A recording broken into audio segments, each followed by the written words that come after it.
1989. 1989 was the year that hip-hop decided to go soft, and thankfully there were no airshow disasters.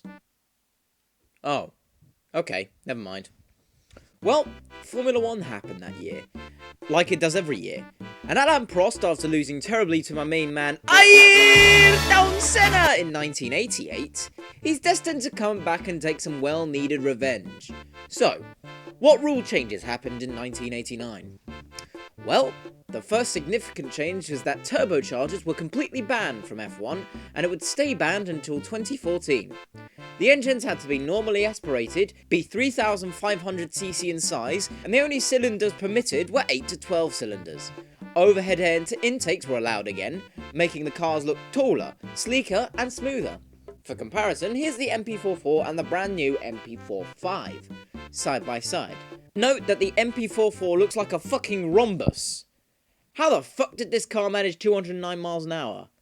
Jesus. Before we accidentally go on a tangent, let's start the first race of this hopefully exciting new season of Formula 1.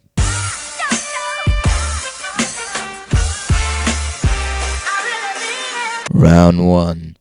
Brazil. The first qualifying of the season started out as most as expected, with Senna completely destroying everyone, being nearly a whole second faster than the second fastest, Riccardo Patrese in the Williams. Is this guy even trying? I mean, he makes Schumacher look like Taki Inui. So, here we are for the new season of Formula 1. The Brazilian Grand Prix is go! Senna, Berger and Patrese get away well, but as they come into the first corner, Patrese and Senna collide, taking Senna's front wing off and taking Berger out of the race. Jesus Christ. Why did I waste my time reviewing the year 2000 when I could have been reviewing this all along? Due to the accident, Senna had to make an unscheduled pit stop for a new front wing.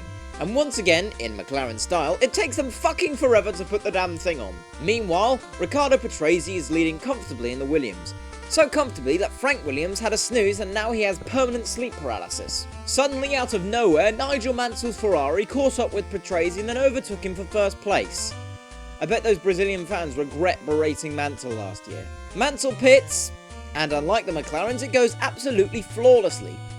Nothing else to say here. Even 10 years ago, pit stops were nothing special. Meanwhile, Brazil's main man, Ayrton Senna, is trying to overtake Maurizio Gugelmin, while his teammate and self-proclaimed dickhead Alain Prost overtakes Patrese for first place.